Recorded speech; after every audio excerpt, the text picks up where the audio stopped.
Alhamdulillahirabbil alamin. Assalatu wassalam ala Rasulillah. Alhamdulillah, segala puja dan puji hanyalah milik Allah Subhanahu wa taala.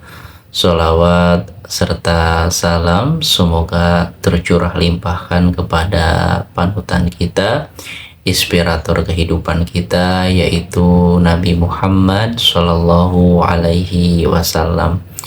Sahabat jiwa yang dirahmati oleh Allah Subhanahu wa Ta'ala, kita ada di dunia ini, dilahirkan ke muka bumi ini, pasti ada sebuah tujuan yang besar. Kita ada di muka bumi ini bukanlah untuk semata-mata hidup tanpa arah dan tujuan. Oleh karena itu, Allah Subhanahu wa Ta'ala memberikan sebuah petunjuk untuk kita bagi mereka yang mencari makna dari kehidupan, yang mana mereka mencari tujuan hidup yang sebenarnya. Maka Allah Subhanahu wa Ta'ala menegaskan dalam firman-Nya, A'udzubillahi minasyaitonirrajim, wa ma khalaqtul jinna wal insa illa liya'budun. Tidaklah aku menciptakan jin dan manusia kecuali untuk beribadah kepadaku.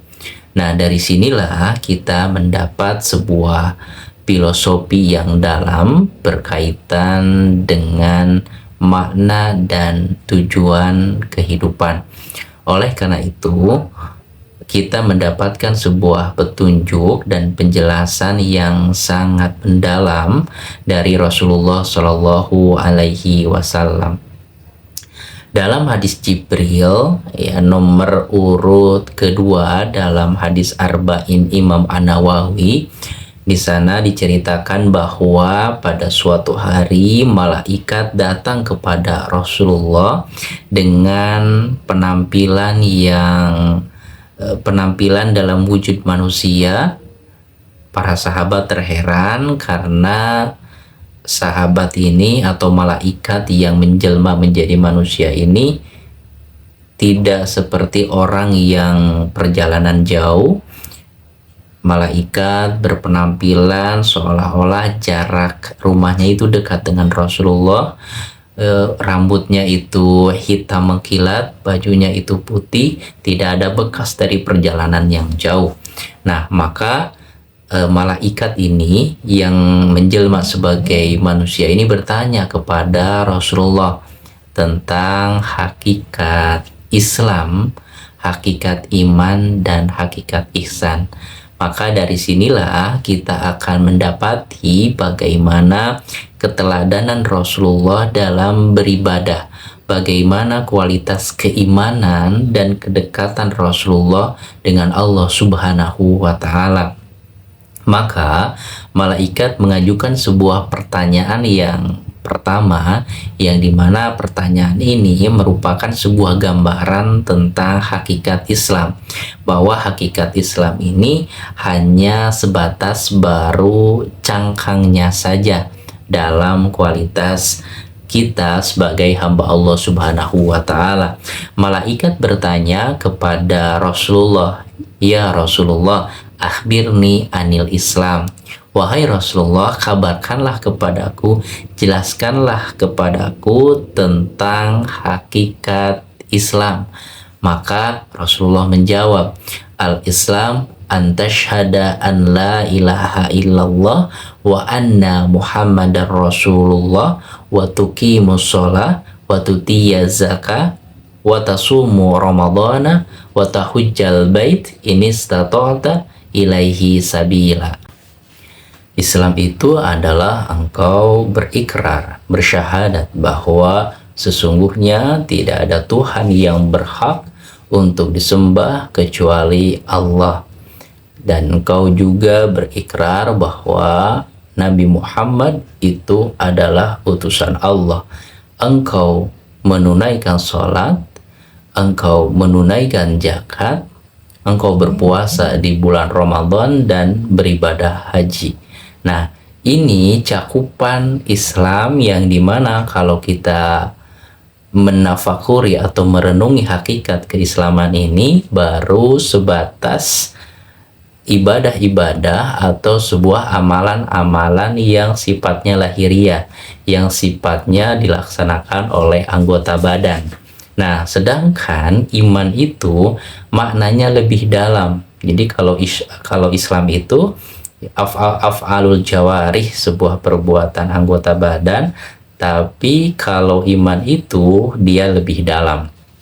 Maka malaikat pun ya yang menjelma sebagai manusia tadi bertanya kepada Rasulullah, "Pak akhbirni anil iman." Kabarkanlah kepadaku, jelaskanlah kepadaku tentang hakikat iman. Nah, maka Rasulullah menjawab, "Al-imanu an tu'mina billahi wa malaikatihi wa kutubihi wa rusulihi wal yaumil akhir wa tu'mina bi qadri khairihi wa syarrihi."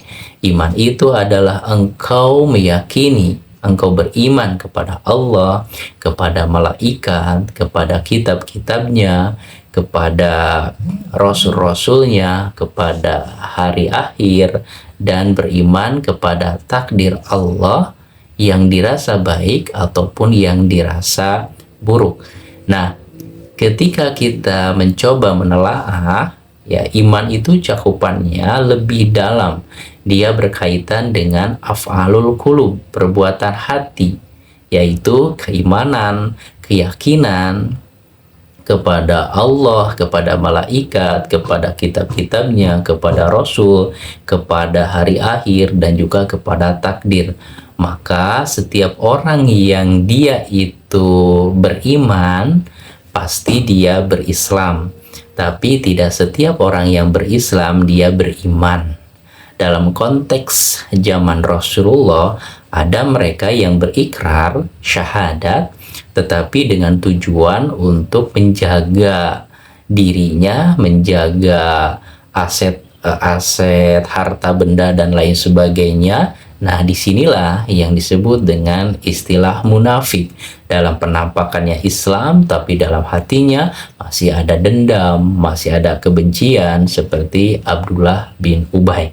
Nah, maka kita akan masuk ke dalam sebuah kondisi jiwa, kondisi keimanan yang lebih dalam, levelnya itu lebih tinggi. Nah, maka Rasulullah memberikan sebuah gambaran dengan sebuah diksi, katanya, ketika malaikat bertanya kepada Rasulullah, Jibril bertanya kepada Rasulullah setelah Islam, iman, yaitu ihsan. "Fakhbirni anil ihsan." Kabarkanlah, jelaskanlah kepadaku tentang ihsan. Apa itu ihsan? Apakah hanya sebatas perbuatan baik, bermuamalah dengan yang lainnya? Maka disinilah Rasulullah memberikan sebuah penjelasan yang begitu dalam. Ihsan itu adalah anta budallah ka'annaka tarahu fa illam takun tarahu fa innahu yaraka. Ihsan itu adalah engkau beribadah kepada Allah seolah-olah engkau melihatnya. Dan jikalau engkau tidak sanggup untuk mencapai kondisi itu, maka yakinlah bahwa sesungguhnya Allah melihatmu. Nah, inilah sebuah level tertinggi kualitas ibadah seorang hamba, kualitas kedekatan hamba dengan Allah Subhanahu wa Ta'ala. Maka untuk mencapai tingkat ihsan ini, maka tentu ada sebuah mujahadah, ada sebuah perjuangan yang sungguh luar biasa. Maka tidaklah heran ketika Rasulullah Shallallahu Alaihi Wasallam meminta kepada Bilal, "Arihna bis sholah." Istirahatkanlah kami dengan sholat. Kenapa? Karena sholatnya orang-orang yang beriman, sholatnya Rasulullah sudah masuk pada sebuah gelombang kedekatan, gelombang jiwa yang dia sudah benar-benar merasakan kehadiran Allah Subhanahu wa Ta'ala. Maka dia memaknai setiap ucapan, setiap gerakan sholatnya benar-benar ada dalam sebuah ketundukan, ada dalam sebuah rasa yang dimana hadirnya kekuasaan Allah dalam kehidupannya.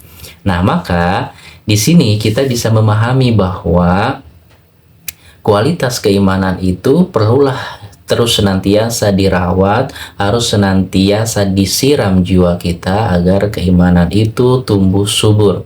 Sebagaimana para sahabat Rasulullah, ketika cahaya keimanan sudah masuk ke dalam jiwanya, ya mereka berubah menjadi pribadi-pribadi yang luar biasa, yang bahkan mereka berani mengorbankan apapun, harta benda bahkan jiwanya, demi keyakinan, demi keimanan yang sudah bersarang dalam jiwanya, yang sudah menghujam dalam hatinya.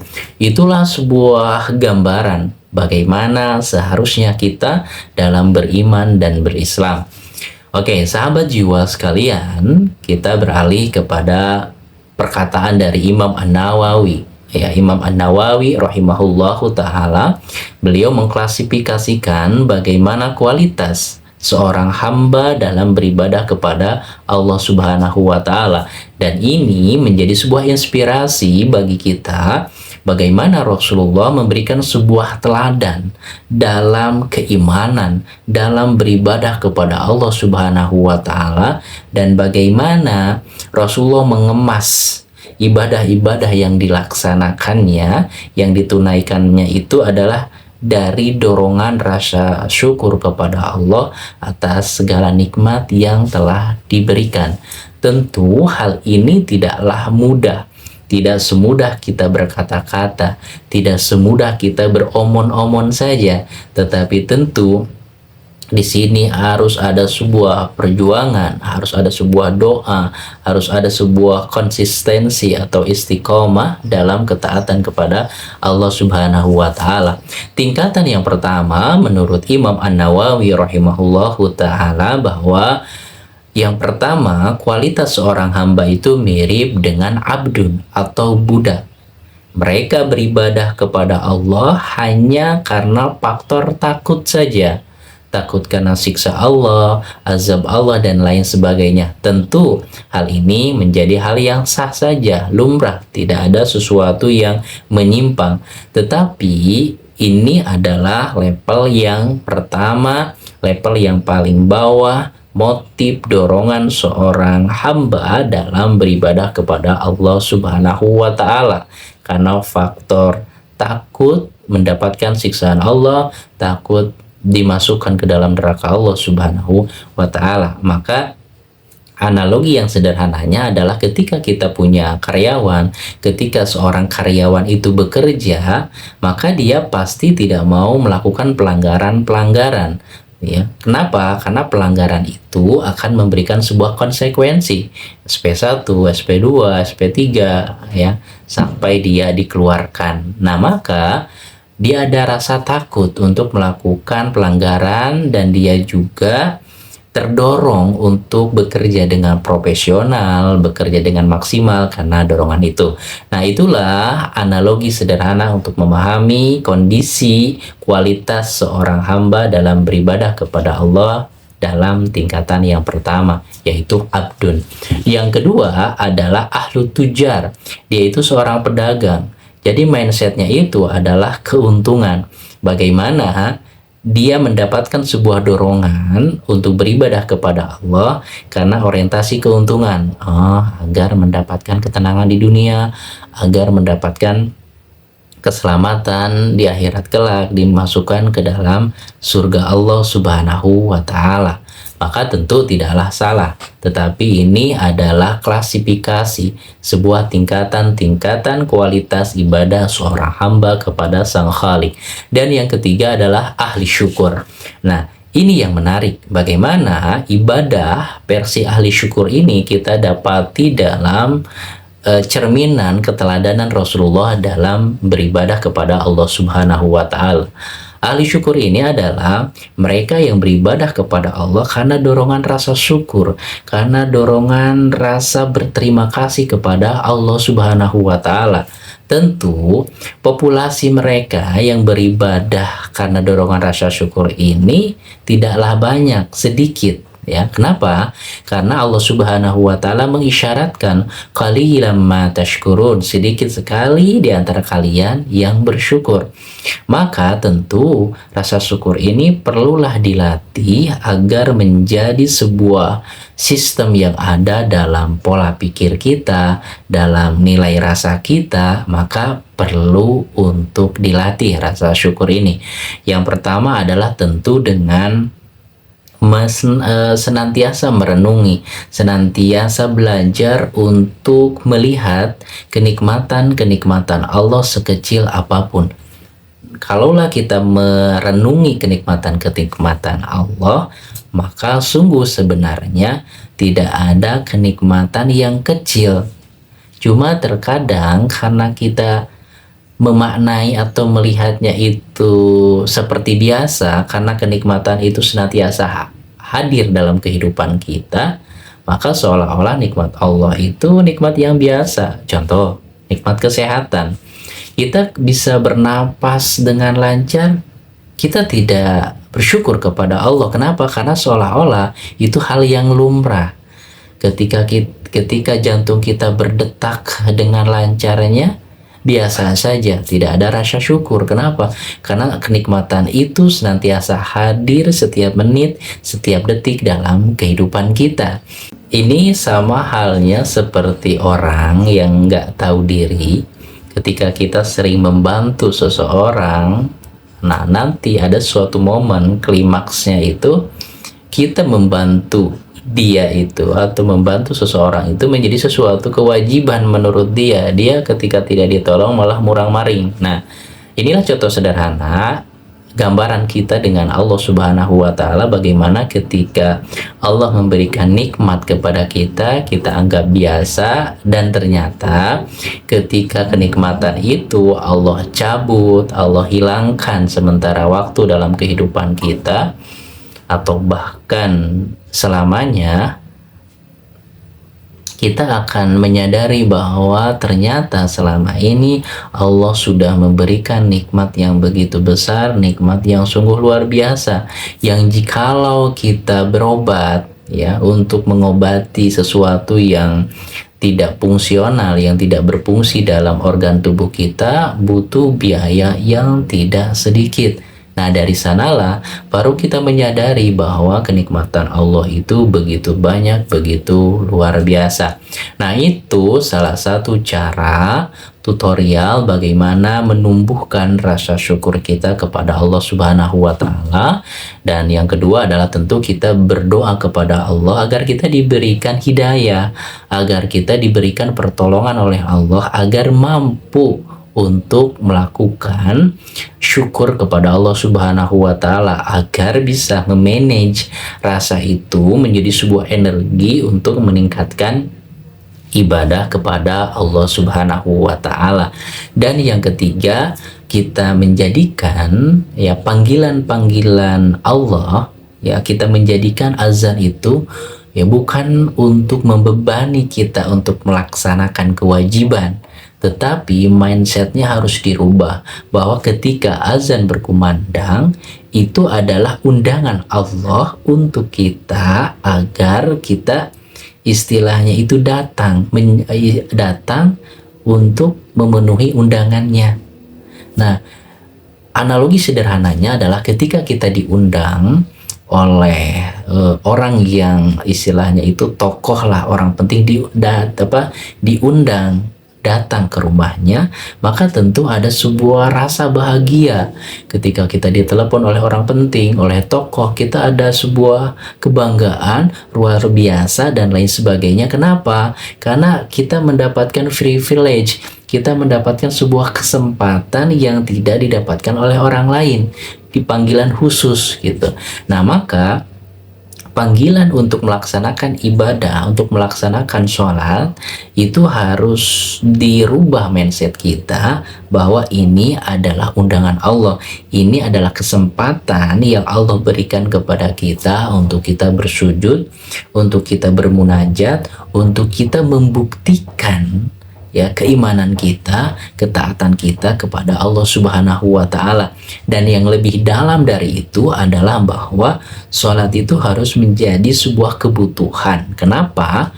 Karena ketika kita menjiwai setiap ucapan, gerakan sholat kita, ya dengan hadirnya hati, maka itu akan memberikan efek yang akan berdampak tenangnya jiwa kita, lapangnya hati kita. Maka ketika kita sudah menemukan rasa itu, maka itu menjadi sebuah kebutuhan. Ketika kita gelisah, ketika kita terlalu sibuk dengan dunia, sibuk dengan target-target duniawi, seolah-olah itu membersihkan pikiran kita, membersihkan atau meluruskan mindset kita agar pikiran kita itu benar, ya, bahwa tujuan dari hidup itu adalah untuk beribadah kepada Allah Subhanahu wa taala.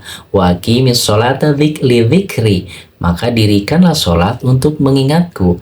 Maka Ibnu Katsir memberikan sebuah tafsirannya bahwa sholat itu tujuannya adalah untuk mengingat Allah agar hati ini tidak lalai ketika kita menjalani aktivitas kita, kerja kita, dan lain sebagainya. Jangan sampai Allah itu diduakan atau bahkan dilupakan dengan kita terlalu asik dengan dunia, terlalu sibuk mengejar jabatan, mengejar popularitas, mengejar validasi dari manusia, Allahnya dilupakan. Maka ini sebuah sistem yang luar biasa agar manusia itu tetap hidup dalam kesadaran, hidup dalam kewarasan, senantiasa menjaga hubungannya dengan Allah Subhanahu wa taala. Maka tidaklah heran ketika kita mendapati sebuah hadis yang diriwayatkan oleh salah satu istri Nabi, yaitu Aisyah radhiyallahu anha. Beliau menggambarkan bagaimana Rasulullah Shallallahu alaihi wasallam itu senantiasa sholat malam sampai bengkak kakinya. Maka Aisyah radhiyallahu anha selaku manusia biasa seperti kita pasti setidaknya memiliki sebuah pemikiran yang sama, gitu kan. Rasulullah ini kan utusan Allah, dosa-dosa yang terdahulu dan dosa-dosanya yang akan datang sudah dihapus, gitu kan. Ini pertanyaan yang terlontar dari lisan Aisyah radhiyallahu anha, wahai Rasulullah, engkau itu kan utusan Allah, engkau itu pilihan Allah. Dosa-dosamu yang telah lalu sudah Allah hapuskan.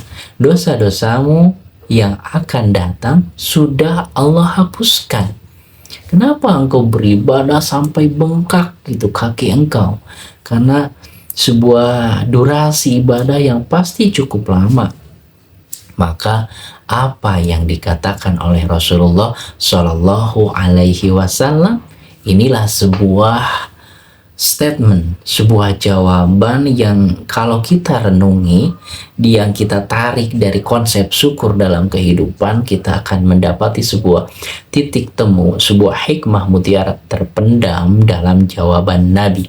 Afala akuna abdan syakura, tidaklah boleh aku ini menjadi hamba Allah yang bersyukur atas kenikmatan, anugerah, dan lain sebagainya, sehingga beliau beribadah dengan istiqamah dalam durasi yang panjang sehingga kakinya bengkak. Afala akuna abdan syakura, tidaklah boleh aku ini menjadi pribadi yang bersyukur kepada Allah dengan melaksanakan ibadah-ibadah yang sudah Allah perintahkan.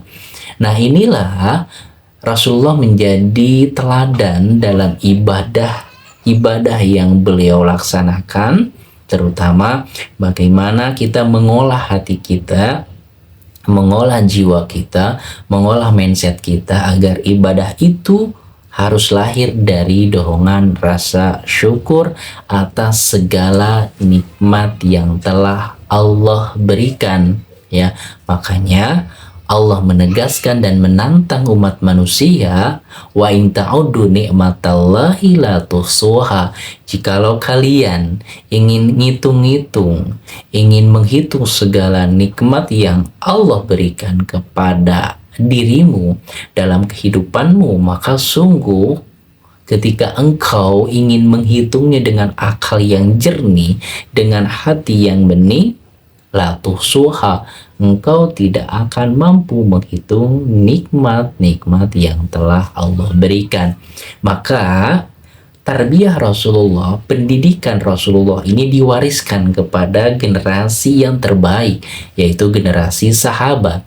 Inilah salah satu contoh bagaimana manusia biasa mendapatkan sebuah inspirasi, mensibgoh dirinya, mewarnai dirinya, mindsetnya, pola pikirnya, olah rasanya, sebagaimana Rasulullah Shallallahu Alaihi Wasallam, wabil khusus yang berkaitan dengan munajat kepada Allah, beribadah kepada Allah Subhanahu wa Ta'ala. Sehingga Imam Hasan Al-Basri rahimahullahu ta'ala menggambarkan bagaimana kualitas ibadah para sahabat Rasulullah yang sungguh luar biasa, yang mungkin orang yang non-Islam tidak bisa memahami dinamika kejiwaan yang ada dalam diri para sahabat Rasulullah. Ketika malam tiba, para sahabat Rasulullah memiliki hati yang begitu lembut, yang begitu sensitif terhadap dosa, kehilapan, dan lain sebagainya. Mereka bermunajat kepada Allah di malam hari, menjadi ahli ibadah. Tetapi ketika matahari terbit, mereka berubah menjadi tentara-tentara Allah, menjadi pejuang yang siap mengorbankan jiwa dan raganya, menumpahkan segala apa yang dia lakukan, yang bisa dia lakukan untuk Allah dan Rasulnya, menjadi pribadi-pribadi yang kuat luar biasa. Imam Hasan Al-Basri mengatakan, kanu billairi ruhbana wa bin nahari fursana.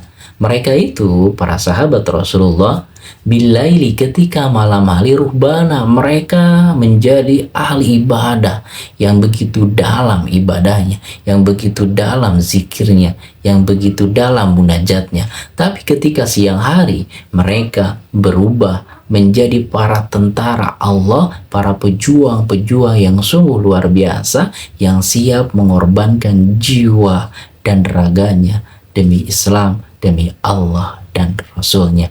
Oke, demikian sahabat jiwa sekalian, kita mendapati sebuah hikmah dari keteladanan Rasulullah dalam beribadah kepada Allah, dalam bermunajat kepada Allah, dan kita mendapati bagaimana seharusnya mindset kita ketika kita melaksanakan sholat dan ibadah-ibadah yang lainnya atas dorongan rasa syukur dalam taman-taman jiwa kita. Oke, demikian sahabat, kita ketemu lagi di episode berikutnya.